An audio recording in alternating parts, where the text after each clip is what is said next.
All right, well, hi everyone. Welcome. Excited to have you join us today for Career Pathways in Immigration Law in our panel discussion. I'm Cheryl Rosenberg. I'm going to be helping moderate today's session, and I'm joined by my colleague in the Career Center, Sue Atkins. We've got a lot to cover today, and we want this to be an interactive session. So Sue will be helping me monitor the chat over the next hour. So feel free to put your questions in the chat so that we can incorporate those during our conversation and after during our Q&A portion with our guests. And I also want to take a quick moment to thank our co-sponsors, Allies, and Tufts Lawyers Association for your support of this event. So that brings me to introducing our three special guests for today. We are joined by Judge Tsankov, representing her role as president of the National Association of Immigration Judges. We have with us Katelyn Bertino, associate attorney at International Institute of New England. And we also have our very own Tufts alum, Amy, who majored in IR when she was here at Tufts and is now a partner in the New York office of Fragomen, Del Rey, Bernsen Loewy. So thank you to the three of you for your time. We're delighted to have you join us. Our goal for today is to help students get an inside look at understanding the variety of different immigration career paths. And we want to give you a glimpse inside through hearing from our panelists who work across different capacities in the immigration law landscape. Like I mentioned, we've got federal branch, nonprofit representation, and also private sector doing business immigration. There's a lot of perspectives to share today. So let's begin. I want to start by having each of our panelists introduce themselves, telling us more about your current role, kind of a big picture 3,000-foot view, and what motivated you to get into this line of work to begin with. So let's start with Judge Tsankov, and then we'll go Amy and Katelyn. Thank you so much, Cheryl. So as you heard, my name is Mimi Tsankov. I'm an immigration judge seated in New York Immigration Court, but I'm here in my capacity as president of the National Association of Immigration Judges. So in that capacity, I represent all of the judges that are non-supervisory judges all around the United States. And I've been working and so any of the comments that I'm going to be making here today are in that capacity. I'm not speaking on behalf of the U.S. Department of Justice. And so the main thing that I wanted to say is that I have been attracted to immigration and people from other countries throughout my entire career. I'm married to an immigrant. I started working as an asylum officer when they created the Asylum Corps back in 1994. And I have literally been working in international relations type foreign affairs work and immigration law throughout my whole career. I also got a JD MA with a master's in foreign affairs when I was in law school. So this has just been a labor of love for me, and I'm extremely enthusiastic about all the opportunities the immigration field provides for people. Thanks, Cheryl. Great. I'm next. Yeah. Hi, I'm Amy Cococcia. Nice to see so many of you interested in immigration law. I started at the Fragomen firm 25 years ago, actually, which is shocking to say. It kind of feels like only a few years. So it's been great in the sense that time moves quickly, and I don't feel like I'm working. But let me tell you a little bit more about what I've been doing. At the moment, I manage two large teams here at the firm that are client focused. Most of the clients that we work with are in the financial services sector, but there is also a great variety of small businesses, individual businesses that range from architecture to restaurants to food and beverage, and some sport teams as well. So that's just a little bit about the types of industries that we work with. My specific role would be to be the relationship manager for these clients. Many of them are global clients that are household names. And what that means is ensuring relationship manager will do anything from contract negotiation to getting the team together to ensure that we create and integrate our client service globally. So the client feels like they are getting the same service in New York, London, and Singapore. So that means I get to visit a lot of these places, which is really exciting. And in fact, I spent some time on a short-term assignment working for the firm in Singapore and Kuala Lumpur about 8 years ago. And Asia Pac is near and dear to my heart, and I always join in on the Asia Pac partner calls whenever I can to stay integrated to the region and ensure that New York and Asia Pac are integrated within the firm to the extent I can help it. I also sit on the management committee of the New York office of Fragomen and focus on little bits about running the office as well as business development. My motivation to get into this area was international relations, my study abroad in Geneva, and working, my internship was refugee-based, and I was hooked. And when I started doing the on-campus interviewing, I heard about this firm that practices corporate immigration law, and I was like, ooh, corporate, I'm not sure. Immigration law, yes, and I jumped right in. That's my story. That's great. I actually, yeah, that's great. I Mm-hmm. actually didn't know that you, sort of your first inspiration was at that, that internship you had abroad working with refugees. So that's great to hear that the contrast of kind of being on both sides of private and public. So Katelyn. Hi, everyone. So I'm Katelyn Bertino. I am an attorney at a nonprofit in the New England area. We have offices in Boston, Lowell, and Manchester, New Hampshire. The agency I work for is actually a refugee resettlement agency, and I work in the legal department within that agency. So I mostly do family-based immigration, refugee and asylee immigration, but not applying for asylum status, just once they have that status, helping them continue to maintain their immigration status until they become hopefully a US citizen at the end. So we do a lot of family reunifications with refugees, which can be really difficult. A lot of immigration requires birth certificates and paperwork that my refugees don't have. So there's a lot of challenges with that. I don't practice in immigration court, but we do pretty much everything else. We also have a tiny business immigration department as well, like what Amy does, not nearly as fancy and cool, but we do that to help supplement our nonprofit pro bono work on the side. And kind of funny with Amy, I also interned in Geneva in doing international relations in college, and I was working at the UN, and it was wonderful. And I was also hooked doing very similar work. I had an international relations degree in undergrad, and I really just loved the area. I thought it was law school. I thought it was so interesting. It's very dynamic and always changing and really challenging. So I loved that about it. I also, fun fact, did a temp job at Fragomen in Boston during H-1B season. So Neat.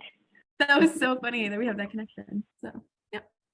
That's great. Can I quickly ask, I'm sorry to jump in, which organization did you work for in Geneva? It was a juvenile justice org. So it was, I worked at their international secretariat. It's called, oh my God, Defense for Children International. Okay. I was at International Service for Human Rights and World Council of Church as the Secretary of Migration and in terms with both. But anyway, sorry, now we know. No sorries necessary. I think everyone's taking notes at all these organizations to research later. Great. So I want to spend just a little bit of time talking more about these kind of three different seats that you're all in across, like I keep saying, this broader landscape or broader ecosystem of immigration law. And looking at the chat and the students in the room, it looks like students here are interested in really actually learning about all three, some of the differences between them, and comparing some of the own experiences that they've had maybe in nonprofit to federal or private sector. So Katelyn, I'm going to ask you to keep talking and start with you because you work directly helping support clients at International Institute of New England. What does immigration law look like? Like, what does that look like day to day for you at a nonprofit? Yeah, so a lot of paperwork and a lot of client contact. So my clients I go on record as an attorney. Not every nonprofit works with that model, but that's what we do. So we are on record, clients hire us, there's a contract, and I fully represent the client in their immigration case. And in immigration law, that is a very wide range of options. I could be working with the client that's petitioning for a relative abroad. So I'm working with them in the US, but the relative is in another country, and I'm coordinating with the embassy or consulate abroad. I go to interviews with clients who are filing for their green cards and citizenship here in the United States.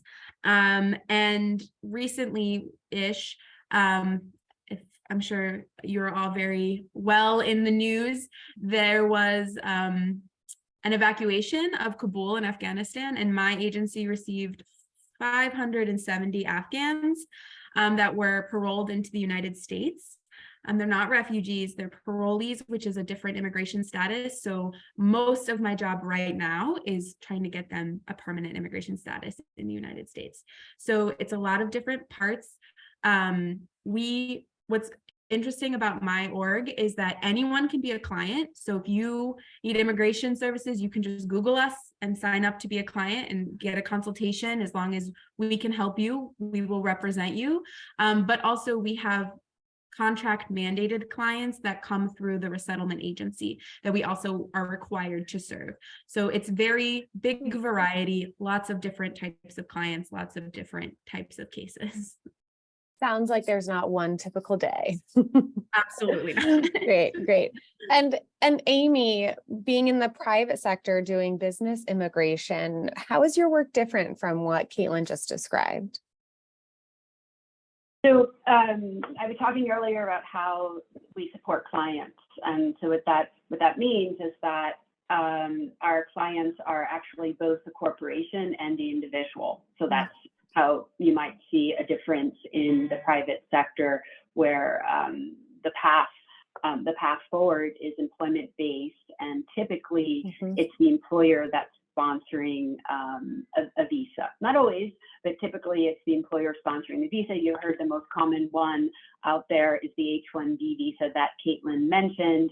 The H-1B is quota-based, and it's the most common professional visa. So I would say that is the most common visa the firm would work on worldwide, because it is the most common way for someone to have temporary work authorization in the U.S. So substantively, we do a lot of H-1Bs. On the temporary side, there's also loads of visas that are based on treaties, whether it's Canada, Mexico, Singapore, Australia, or some examples are of treaty-based visas that are still employer-sponsored, but they're based on the nationality of the individual. So we do a lot of temporary visa work, and as well as permanent green card work. And the green card work is often employer-sponsored, which involves typically testing the labor market, but there's lots of other ways to get green cards. It could be based on someone's extraordinary ability in the field, or perhaps they're working in the national interest. Or we also explore family-based options, because sometimes that is just the most obvious and the most sensible option. It could be that someone is married to a U.S. citizen or has a long-standing green card application in the quota queue, and we would basically do a 360-degree review to determine how to move forward, in the substance. I would also note that that's sort of the bread and butter of what the firm does is work visas and green cards, and I'm talking about the U.S. We do this all around the globe. Firm has 55 offices that are all focused on immigration law. And I was just talking about the U.S. piece, but typically the multinational clients will send people around the globe. Sometimes the U.S. is included, sometimes it's not. They'll say, we'd like to send someone from Hong Kong to London. Can you please get that done? And we would work on transferring somebody internally, for instance. The other placeholder for future that would be the role that the firm had in the Ukraine-Russia crisis, and can we be connecting some of these concepts? So how are they connected? The Ukraine war breaks out a year ago, and clients, some of them were preparing already and already had contingency plans of who's located in Russia and the Ukraine. So that's how we would help support clients of understanding as the conflict was approaching, how many individuals could be impacted if the war did break out. And so we were preparing with clients, knowing who are these individuals that are located in those two jurisdictions, as well as surrounding jurisdictions like Poland, and where do what are their immigration options if they needed to flee. And so those are the questions that we were asking in the early days. Where can we send Russian nationals very quickly? And so I don't know if you can guess that we had to just figure very quickly, how can you move Russian nationals into another jurisdiction? And particularly one of the issues we were looking at are, where can they get a visa on arrival? Because it takes a long time to actually apply for a visa, get it issued at the consulate, and have somebody action and move. And so those were some of the questions that we were answering as the crisis was erupting. Wow, really interesting, really interesting. And so Mimi, now can you tell us a little bit more about working in the federal sector? I'm sure there's lots of different ways that can look, but what can you share with us? So I would say that my days are typically spent most of the time in court all day. So on a typical day, I do 4 trials a day, and they can be people that are applying for fear-based relief, protection in the form of asylum. This can be people from all over the world. On my docket this week, I've got people from Georgia, China, Ecuador, Nicaragua, India, Pakistan, Bangladesh. I mean, just the volume and variety of cases that I see appearing before me on a daily basis is staggering and fascinating. But in addition to that, in addition to the exciting work that I feel like I get a chance to do and make an impact on the lives of all of these individuals that are appearing before me, in addition to that, I have this role that I have as the president of this national association. And what that gives me is this whole other world that I'm interfacing with, because I lead like a labor group of all these judges, and we're very, very tuned into working with through our parent organization with the White House, and finding out who the White House is going to appoint or nominate for positions on these large labor organizations, federal labor, like Federal Labor Relations Authority. That matters to us because they make decisions and that impact us in the courtroom and in the workplace. And the reason it matters to you and to our colleagues here, my co-presenters, is that what you want to make sure is that the judges that your clients might be appearing before have, are not feeling pressure, that they can preside with the appropriate judicial independence. You want them to be able to make the correct result in your case and not be feeling like they're getting a lot of pressure from management, outside of the 4 corners of the case. So I am on the front lines of trying to help that, to ensure that that happens, and to support judicial independence for immigration judges. So that's a quick introduction as to, how I spend my day, and, the range of interactions that I have. They can be with the press, they can be with congressional leaders. I've testified on Capitol Hill, liaisons to the White House, a lot of different organizations and a lot of different ranges of outreach. Oh, fascinating. You all mentioned how rewarding this work is when you were just introducing yourselves. And I know that there are also probably challenges. So maybe we can go back down the line briefly. I'd love to hear maybe what's a pro or an advantage of working and advocating for this community of people and folks from where you sit in your sector, and what's one of the maybe cons or more of a challenge from being seated where you are.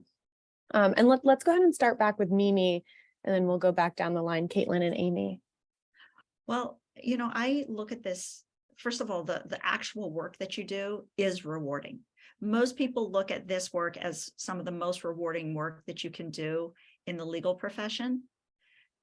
But the downside is there's so much of it, so much work, and the challenge is on a personal level, like how you can maintain these responsibilities to clients, to the court, to whatever you have to do, and also maintain a nice lifestyle in terms of, and I'm not saying a fancy lifestyle, I'm saying some work-life balance, which is one of the things that I love about this generation of younger people. They're saying, we want a better work-life balance. And I say, go, please keep demanding that, because you're doing the right thing. But being a lawyer, as a woman, as a mother, as a wife, I play all of those roles in addition to these ones you hear about me speaking about professionally. So the one thing that I would really say that makes immigration such an incredible provides such an incredible landscape of opportunity for you is that you can do a range of different types of work based on where you are in your personal career, your personal life.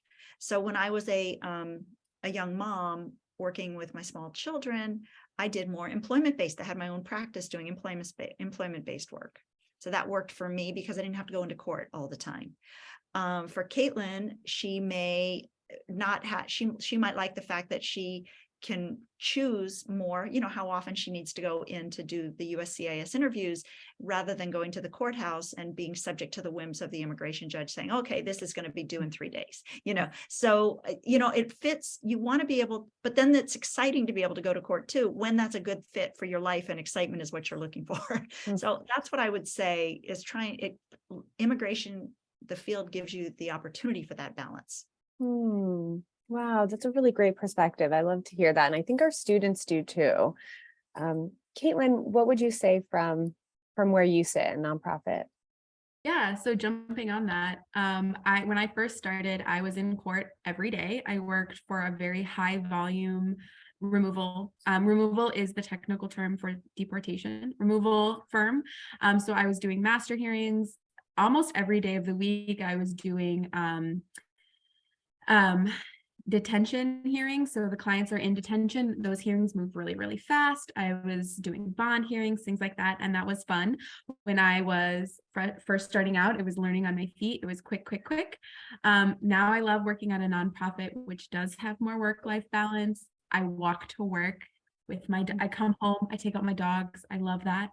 But I think for me, the biggest difference with working in a nonprofit versus working in private practice is I don't have to worry. I can choose my clients a little bit more. I have government mandated clients, but when it comes to my marriage-based cases and things like that, I have more freedom because I don't need their client fee to keep myself afloat as a private attorney. So I can have that freedom of saying, I'm not saying that private attorneys can't do that, but when you're first starting out, you need your attorney fees to keep yourself afloat if you don't have other financial resources. So that can be really difficult. But then on the flip side is my clients, if I don't have funding to fight a case as far as I want to fight it, keep appealing it, doing government mandamuses, my clients don't have that kind of funding to fund me, and I don't have that government funding. So it can also be really frustrating and limiting because I have to work within the parameters of my nonprofit and the rules that we have. So it's give and take with that. Yeah, that all makes a lot of sense. And Amy, what would you say from where you sit? Pros and cons of being on the private side. Yeah, I would say that I'll start with a con maybe. One of the cons I think is seeing the realization that at times, the law doesn't give you the answer that you want when it comes to figuring out how an individual or a family can remain in the United States. Sometimes the law comes up short. It could be because the definition of adopted child and stepchild under the Immigration and Nationality Act is not the same as it is in family court, and maybe an individual or a child's ability to get a green card through their parent might be extinguished. So there's that frustration that sometimes that you come up short on the law. It could be something not as emotional. It could be, okay, you're doing the best you can and filing and working on a matter, and you're sure it's going to get approved, and the matter just gets denied. by the Immigration Service, and the appeal options are limited, and it's disappointing. So I would say some of the cons are just the reality that it doesn't always work out the way you'd like, and so we all have those stories in our career, but there's some level of frustration there, because the pro is that you're so connected to your client, whether the client is the individual or the corporation or both, and that you're committed to wanting what they want and success and a path forward that means remaining temporarily or permanently in the U.S. And you're part of making that happen. And I think being so connected to that result, like you're making that, you have that impact. That's why Judge Tsankov is saying, I think the work is so rewarding, is you're so connected to the outcome, and your input is so valuable, and you can see it immediately. It's not, and you plan for months and years for the right result, and that is very satisfying to be part of helping someone navigate through our complex rules. It's not intuitive. Yeah, great. Now, Amy, you mentioned this phrase you just said, which just really resonated with me when you said sometimes the law comes up short. And everyone nodded their head, and like we're probably thinking about those disappointing cases that everyone sometimes has. A lot of our students are interested in policy kind of generally, and think about like making big structural change. And I wonder, this is a question for you, Judge Tsankov, about do you interact, with policy at all at your level, and in any of your roles, and what does that being involved with policy, I guess, what might that look like for students who are interested? So we as judges, we don't make the policy, but what we do is we implement whatever the policies are of the administration that's in office.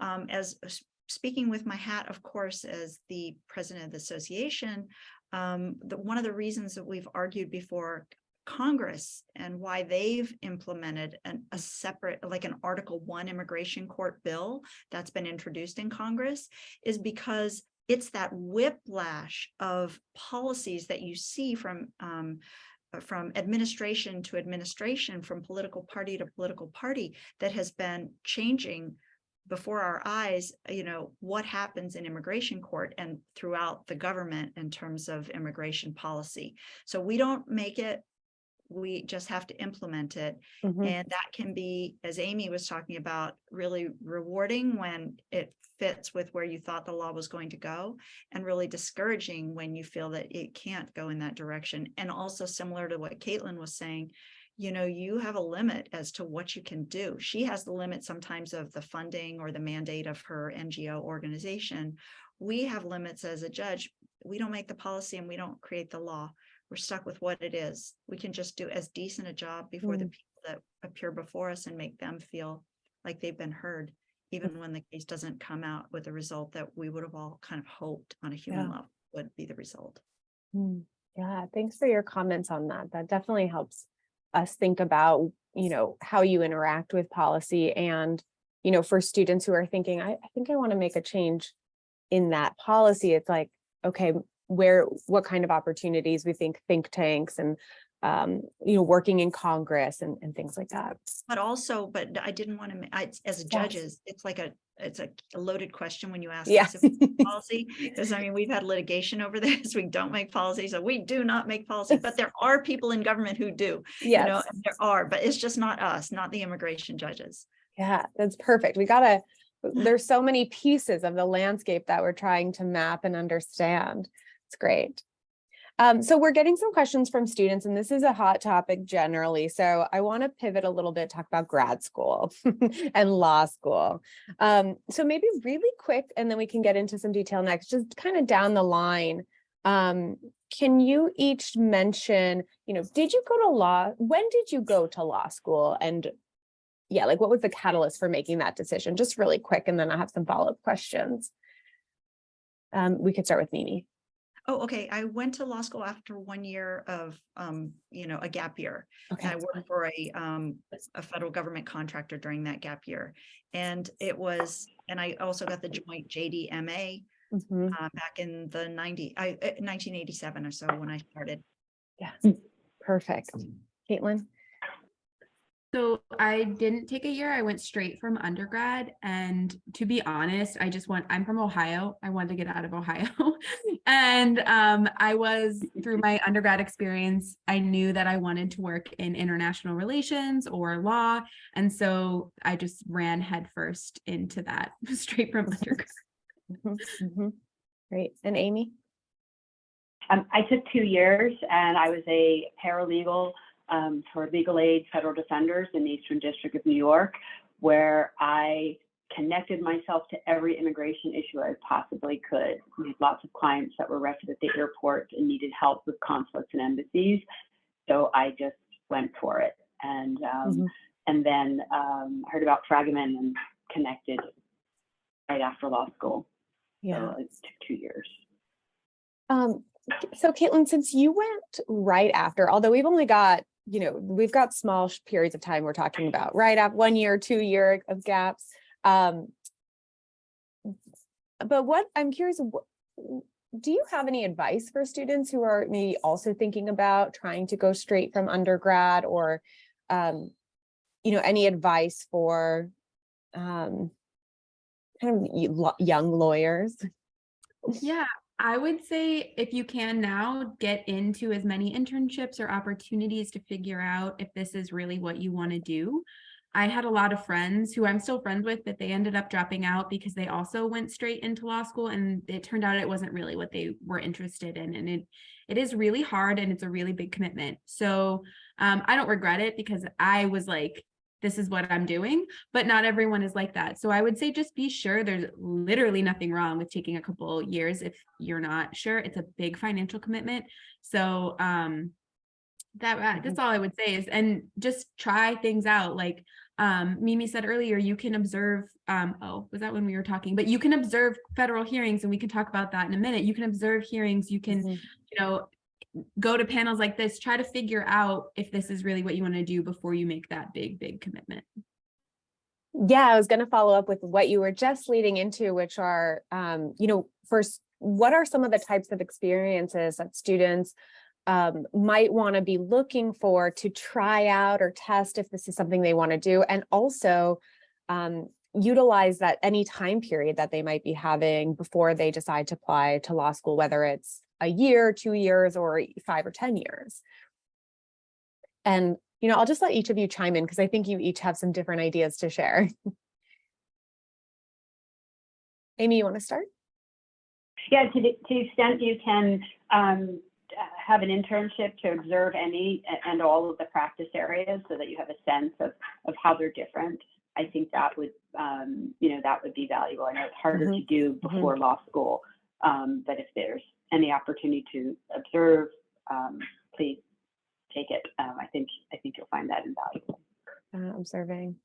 And I have a few ideas. Yeah. I do a lot of work, as I'm sure my co-panelists do, a lot of work with organizations such as the Federal Bar Association, the American Bar Association, National Association of Women Judges. So, for example, there is an internship that's a non-legal internship, but it gets you in the realm of knowing what judges are doing with the National Association of Women Judges, NAWJ. So if you're interested in looking for, non-paid, but also probably not a huge time commitment, just to get your feet wet and looking at what some judges are doing, and look at NAWJ, because they also have a whole unit that is the International Association of Women Judges, and they're just doing incredible work, bringing all those Afghan judges to the United States, helping to work with them. So, there are just a myriad opportunities. But the other thing that I would say is you could have certainly observe immigration court proceedings are ongoing, and a lot of them are conducted via WebEx. The links are online. You can just attend.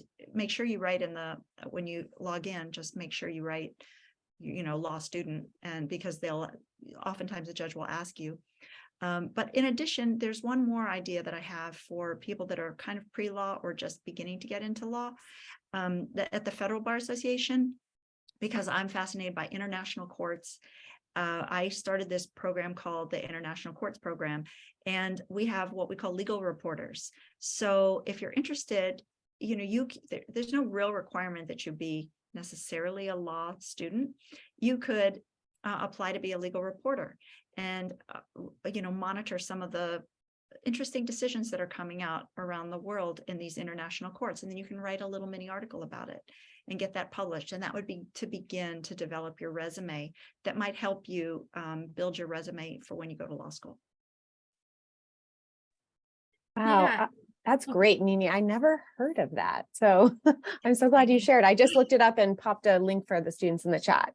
And Katelyn, I know you have another great idea. Sorry to interject there. So I would just echo the internships. We take interns at IINE.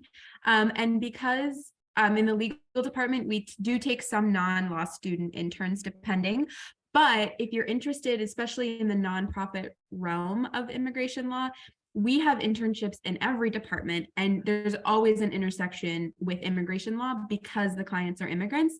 So if you don't know what refugee resettlement is, our staff do everything from picking up clients at the airport that are refugees coming from refugee camps to bringing them to their first apartment, setting them up with their silverware, their beds. They give them English training. They set them up with the government benefits that they're eligible for. They put them in job training. Everything we can do to make them as successful as possible in this new world, new culture, with all of their trauma, we try to do as much as we can. It's like a lot of social work, but also you have to understand immigration law because you have to know, are they a refugee? Are they a parolee? There's a lot of different types of immigration intersection law. So if you're interested, doing internships that are immigration adjacent, if you can't get into an immigration law job, and then another thing that we had talked about earlier, which is a job that's in immigration law, it's only at nonprofits, and it might be good for some people to do during their gap year. It's called a DOJ accredited representative, and DOJ stands for the Department of Justice. And you have to be working at an accredited nonprofit, and you have to be supervised by an immigration lawyer, but you can actually practice certain types of immigration law with supervision and represent clients. And it's a way policy-wise for nonprofits to afford more staff that can represent more clients that don't have law degrees. But also, and so there's just more access in the nonprofit realm. You have to take classes and you have to be supervised, but we have a lot of them. Often they all go on to law school after a couple of years because they realize they really like the work and want to continue. So that's a great career option, especially like a gap year option. Our same being a paralegal or being an admin in a law firm, you really get to see the glamorous and unglamorous parts of everyday law practice if you have those types of jobs. Wow. So a DOJ accreditation, accredited representative. Accredited representative. Okay. Yep. And that you again. just like look on legal careers, and it's only at nonprofits. So maybe looking at a nonprofit focused job site or something, because it's, all through the government. Yeah. Great ideas. So I'm going to ask one more question, but then we're going to open it up to student questions. So students, if you have questions you want to ask all or any of our guests, please start, typing them in the chat, and we'll start incorporating them. But this has all been such great information and advice so far. We know that as with most legal areas and any really profession, a career in immigration law requires certain skills. I would love to hear from each of you. What are some important skills, maybe some obvious and others not so obvious, that our current students in the room should be focusing on developing if they want to work in this field?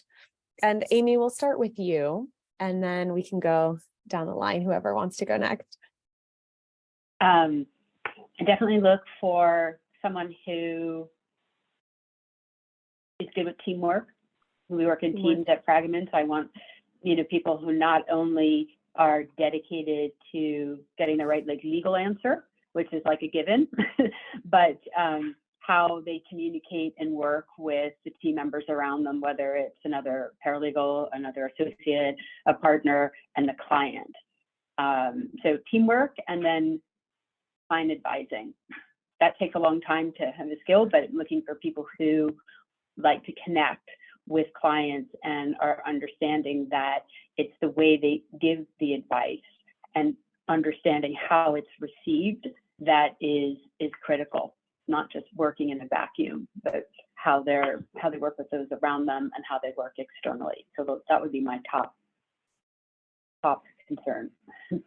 Yeah. Oh, okay. I guess, so I'm sorry, I went off of mute just because I wasn't sure if you, what you wanted, but, so what is exactly that you were asking again? Mhm.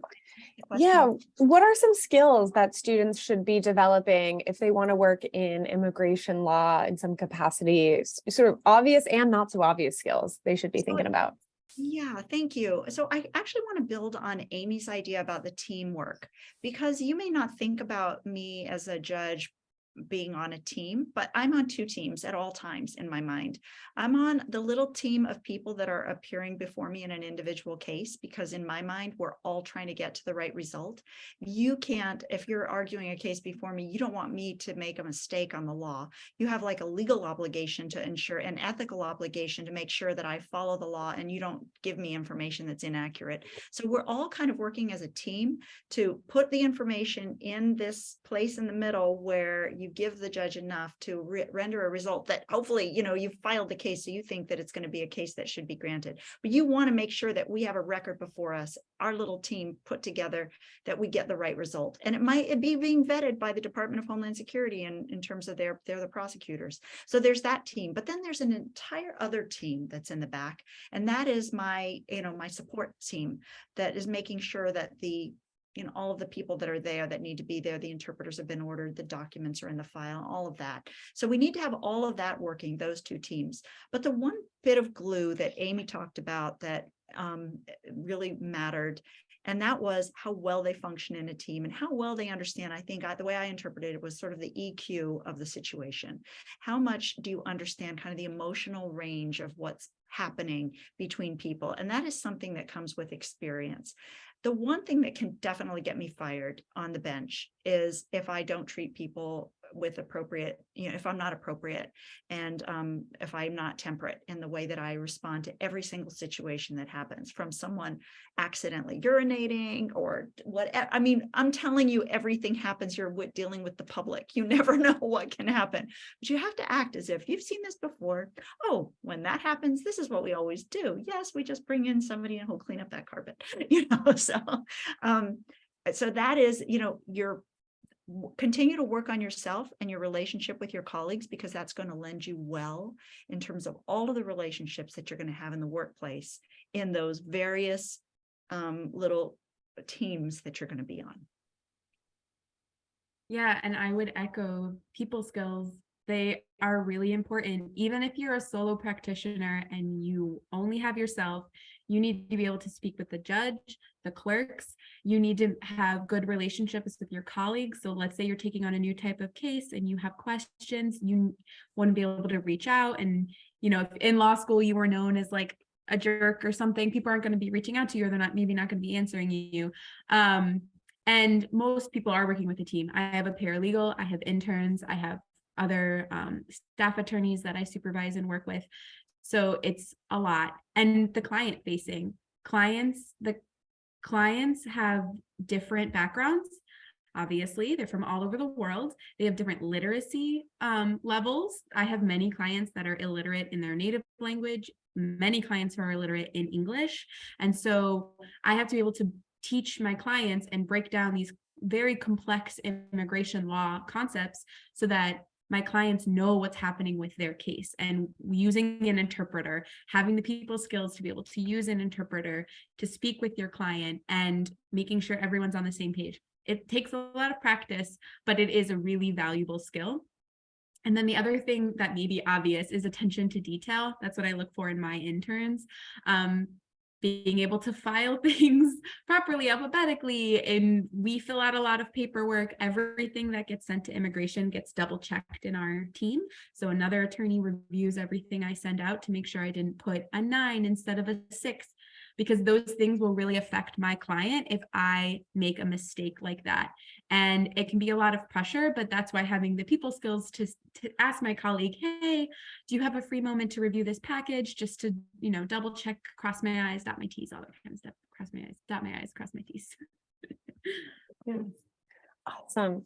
So I'm getting a couple questions from students, and I want to ask this question that one student is asking, and see if any of you have anything to share.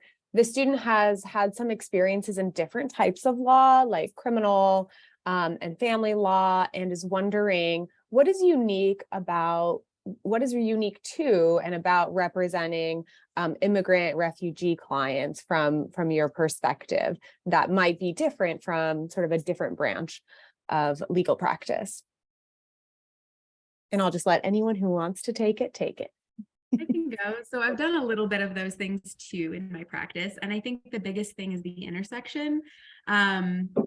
There's this whole area of immigration law that they refer to as crimmigration, which is the intersection of criminal law and immigration, which is incredibly complex, that I'm sure Mimi can speak to more as a judge. But the intersection of every decision that's made in immigration may affect those other areas of law and vice versa. And I think sometimes the gravity of our work. So in family law, I'm not saying that a divorce isn't very difficult to witness and go through and experience, but especially with refugees, if you make a mistake or something happens, the consequences could be that a client is sent back to a country where they are killed. I have had clients that have been killed while I'm working on their cases in other countries, specifically Afghanistan. So I've had women clients who were tortured by the Taliban, and as I'm trying to get them into the United States. So our work is very heavy, and there isn't a lot of room for error. So that was a big, I think. I mean, I'm not saying that doesn't happen in other things, but it is very heavy in that way. Yeah, that's great. Thanks for sharing, Caitlin. Oh, Mimi, feel free to chime in. The only other thing that I was going to add to that is this sense that, in so many other areas, people have the power. In most areas of the law, they are basically engaging with the law, and they expected they would be. If they engage in some sort of criminal conduct, they anticipated there's always the risk that I'm going to be prosecuted for this. If they wanted to shift countries and move and, work in another country, they avail themselves of immigration law. I think that what makes a lot of times this refugee work and working with asylees so compelling is that these are people who literally are just victims.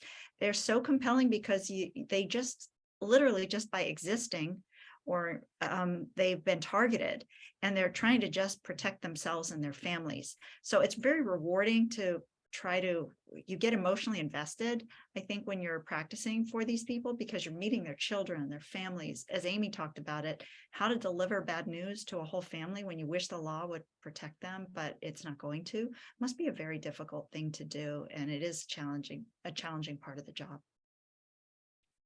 Thank you. Some students are wondering, Mimi, this question's, I think, specifically for you, but Caitlin and Amy, you'll have to remind us about your degrees and if you have some sort of dual degree or just the JD. But the students are wondering if you can talk a little bit more about that dual degree, because I know you have a master's and the JD. Any advantages or just how you feel it informed your path after? I think that there was one actual benefit to doing this. Mm-hmm. I think they figured out this loophole now, law schools have.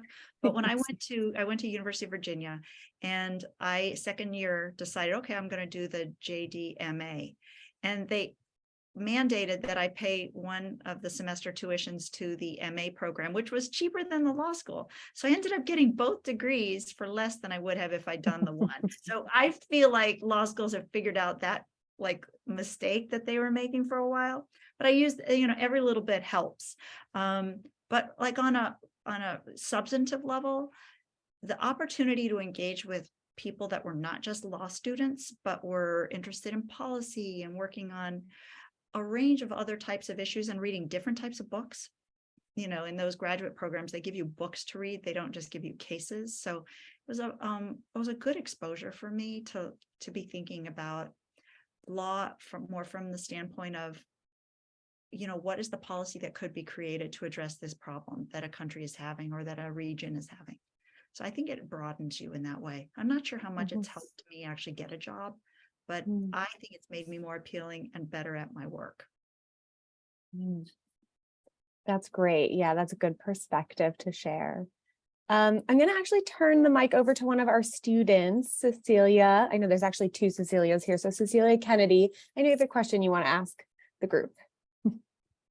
Yes, hi. I'm wondering if any of you have recommendations for types of jobs abroad in the field of human rights, specifically immigrant or refugee rights, that might be good options for a gap year before law school.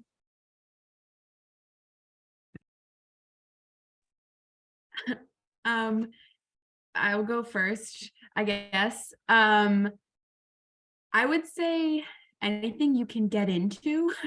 It's pretty hard to get international, like, human rights law jobs. Usually there's like a language skill requirement, and they're usually unpaid, and you're going to be living in a very expensive city, Geneva. So that's something to consider. As far as specific agencies, anything that you see or you like research is probably going to be interesting. I don't know if anyone else has other specific, but I would say that can be very limiting in the field, is that there usually is no pay, and it's usually in a very big, expensive city. Yeah. I'll just mention an organization that I'm getting very involved in, Talent Beyond Boundaries. Their mission is to connect skilled refugees with employers globally, and they're expanding. And we have a conference next week in Jordan, and I'll be traveling to speak about the role of employers in integrating refugees more formally into hiring and retention for employers globally. I know that they are very active in the UK, Canada, Australia, Ireland, Germany, to name a few different jurisdictions. I don't know if they have any specific openings, but it's a very interesting organization that that's growing and working with skilled refugees, mostly in Syria, Jordan, and Lebanon. But I mention it as an option. Fantastic. Did you say Countdown? Sorry, so can you say the name of the organization again? TBB, Talent Beyond Boundaries. Oh, Talent Beyond Boundaries. Okay, TBD. I want to get a link in the chat for students. And that made me think of kind of a final question to wrap up with, kind of on a similar note. Because I know you all do a lot of things. Are there organizations that you are each involved in outside of your maybe formal roles that you might recommend for students to look into, or just so we can get a better sense of you as professionals holistically?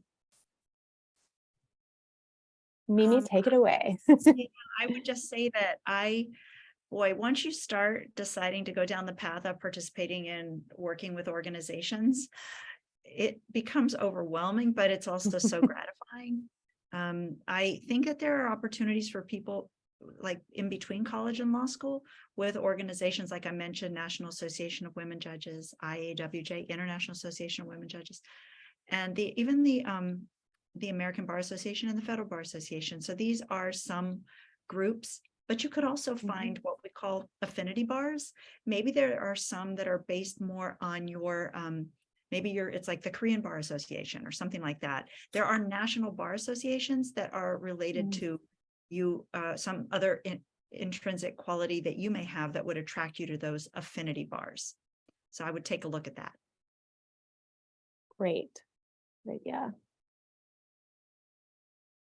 Well, Katelyn, do you want to add something before we wrap up? Please, The please. bar associations are also what I work with and would do. I would say definitely look into them. They do a lot more than you think they do. And especially the ABA and the bigger ones, they have a lot of really great work. I have a friend that works for them in DC she works in their Columbia department, and she helps the judges in Columbia. So the rule of law department, and helps them create an independent judiciary in the country of Colombia. So there's like all of these really cool opportunities that are maybe US based that you could do remotely and things like that. Yeah. Fantastic. Well, I see that it's 1 o'clock, and I'm sure that the three of you have very busy packed schedules, as do our students. So I just want to wrap up and take this opportunity to thank each of you for your time and for sharing your experience and knowledge with us. It was really, really wonderful and informative. And we can't thank you enough for being here. So thank you. Thank you, Cheryl. Thank you, Amy and Katelyn. Thank you, Cheryl. Yeah. Susie. All right. Great to meet everyone. Thanks for being here. Thank you, students. Thank you. Nice to meet you, Katelyn and Judge Tsankov. Bye. Yeah, it's nice to meet you guys. Have a good day, everyone. Bye. Bye. Bye.